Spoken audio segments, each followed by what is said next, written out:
สบายดีพี่น้องสบายดีFCบอสบูน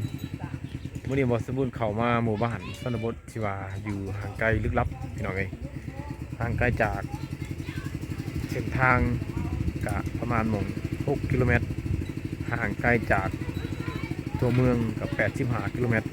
และห่างไกลจากจุดที่ว่ามีสัญญาณโทรศัพท์จุดที่ว่ามีไฟฟ้ากะ10 กว่ากิโลเมตรพี่น้องบ้านนี้นะ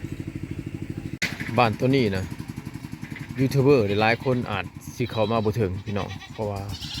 เป็นหมู่บ้านที่บ่ได้แปะกับเส้นทางใหญ่พี่น้องมันเป็นหมู่บ้านที่แยกออกจากเส้นทางใหญ่ไปเวียดแยกเข้ามากาประมาณ6 กิโลเมตรพี่น้องเอ้ยแต่เขาแลยูทูบเบอร์หลายคนคือสิบ่ได้เข้ามาถ่ายดอกมีแต่บ่าวสมบูรณ์เข้ามาตลอดบ้านนี้พี่น้องหมู่บ้านตัวนี้ก็จะนิยมเลี้ยงแบะหลายกว่าหมู่เป็นพิเศษพี่น้องเพราะว่าแบะเนี่ยมันหมักไปหาซอกอยู่หากินอยู่ตามสันผู้พนันพี่น้องเหตุให้การเลี้ยงนี่มันง่ายนะง่ายกว่าเลี้ยงงัวนะพี่น้องถ้าเป็นงัวนะมันก็ปีนภูปีนผาบ่ได้พี่น้องแบะเนี่ยมันปีนภูปีนหน้าผาได้มันหากินสะดวกก็เจ้าก็เลี้ยงตามความเหมาะสมราคาของแบะนี่ก็แพงคือกันพี่น้องบ่แพ้หมูได้พี่น้องเลยนี่แบะนี่ถ้าว่าตัวใหญ่เต็มสุดๆนี่จะได้อยู่4,000พี่น้อง4,000หรือ5,000 บาทนะตัวใหญ่นะแบะนี่นะแต่ถ้าเป็นเขตบ้านบ่สมบูรณ์นี่แบะนี่ใหญ่สุดๆจะได้แต่ 3,000 บาทเท่านั้นนะพี่น้องราคาบ่แพงคือเขตนี้พี่น้องเขตนี้สาเหตุแพงก็จนว่าเวียดเขามาซื้อพี่น้องเวียดเขามาซื้อเมื่อบ้านกับเจ้านะก็เจ้าซื้อบ่อั้นมีจำนวนหลายเท่านั้นก็เจ้าเอาติแต่ว่ามันบ่หลายเท่านั้นพี่น้องหมู่บ้านตัวนี้ก็เป็นหมู่บ้านที่บุคอยจะใหญ่ปานใดพี่น้องมีเพียง10 กว่าหลังคา12พี่น้อง12หลังคาเรือนเป็นหมู่บ้านแปะกับหน้าผาแปะกับภูเขาพี่น้องหมู่บ้านอื่นๆเขตอื่นๆก็จะยังว่ามีสัญญาณโทรศัพท์มีน้ำดินมีไฟฟ้าแต่บ้านตัวนี้นะไฟฟ้ากับบ่มีพี่น้องน้ำดินกับบ่มีแล้วก็สัญญาณโทรศัพท์กับบ่มีอีกได้พี่น้องเลยจุดนี้จะเป็นจุดน้ำดินประจำบ้านพี่น้องคือว่าชาวบ้านจะมาอาบน้ำอยู่นี่แหละเป็นน้ำดินเป็นน้ำดินเป็นบ่อที่พระเจ้าโครงการเฮ็ดให้พี่น้องเลยบ้านนี้ก็จะมีอยู่ประมาณอยู่2 บ่อพี่น้องบ้านนี้นะแต่ก่อนก็เจ้าใส่น้ำเซได้ปัจจุบันนี้ก็เจ้าอาบน้ำดินโอ้ยน้ำดินพี่น้องน้ำบาดาลก็เจาะไปแทงบาดาลแล้วก็ปั่นเอาชาวบ้านส่วนใหญ่พี่น้องยามแรงๆจังสี่ก็เจ้ามักมานั่งประจุ่มกันจุดใดจุดหนึ่งเพื่อลมนางดิบนี่แหละพี่น้องเมื่อนี้อากาศก็ดีน้อยหนึ่งพี่น้องเพราะว่าฝนตกเมื่อกี้นี่นะบ่สมบูรณ์ขี่รถเข้ามาฝนตก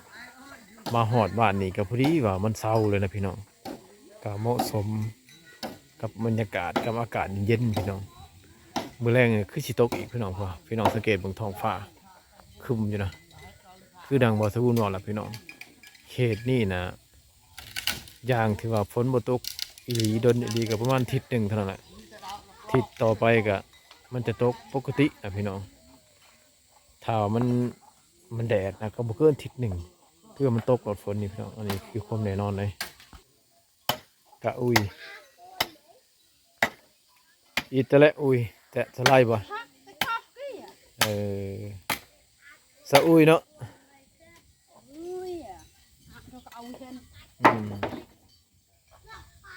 เราบอกว่าฟืนเนี่ยเอามาแต่ไห้พี่น้องบึ้ดอยู่ไห้เรานี่ฟืนสำสีดังนี่ก็ถือว่าบกขาดละพี่น้องนี่มันเป็นใหม่ที่ก็จะจูดไห้นะพี่น้องก็จะจูดไห้แล้วมันลำมันใหญ่คือวันนี้มันบ่ใหม่นะก็เหมาะสมสำหรับชาวบ้านเอามาตัดดังไฟนะพี่น้องนี่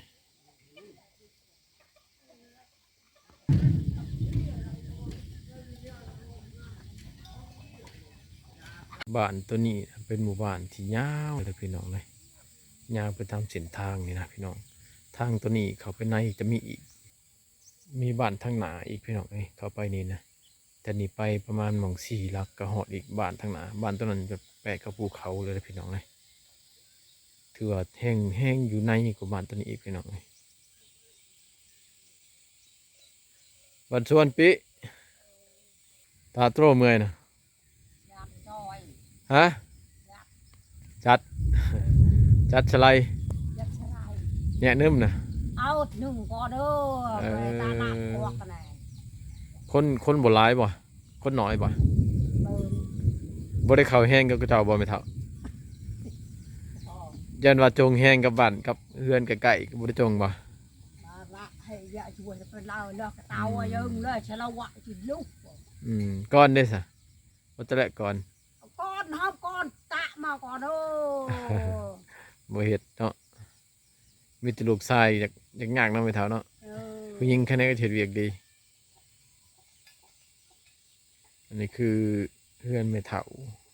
เราอยู่2 เท่าพี่น้องเฮือนหลังนี้ก็ดีแต่ละมือนี้เราจะลงมาตามเขาได้พี่น้องเลยนี่พี่น้องสังเกตมั้งเรามีคกประจำเพื่อนของเราต่างหากพี่น้องเลยเฮ็ดเองมั้งไปเท่าตัวนี้มั้งไปเท่าคกเจ้าเฮ็ดเองมั้งตัวนี้พาเฮ็ดให้ช่วยบ่ช่วยตานี่ช่วยบ่ตานี่เราก็เห็ดเป็นเนาะ คนยุคใหม่คือมือบ่เป็นจังเนาะไม่เท่าเนาะช่วยนึงว่าคนรุ่นเก่าเนี่ยจะเป็น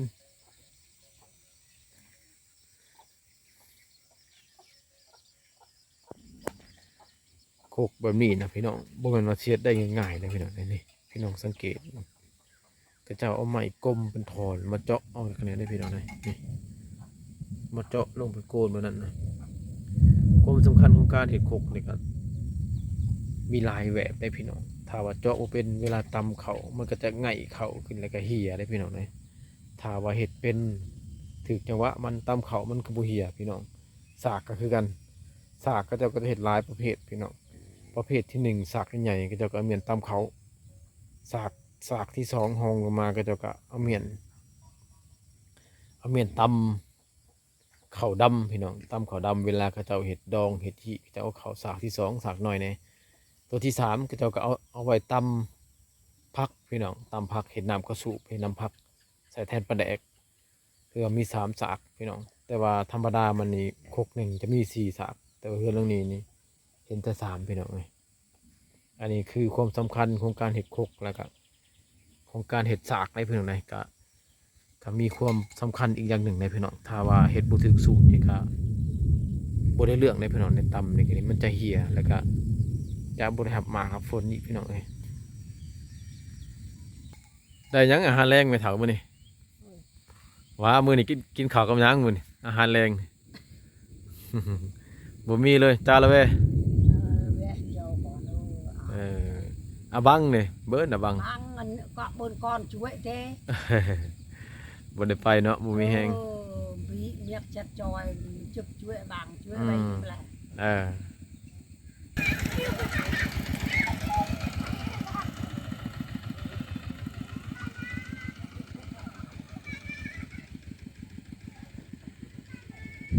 เอาพี่น้องสำหรับคลิปนี้คือสีบ่จบคลิปแล้วพี่น้องเลย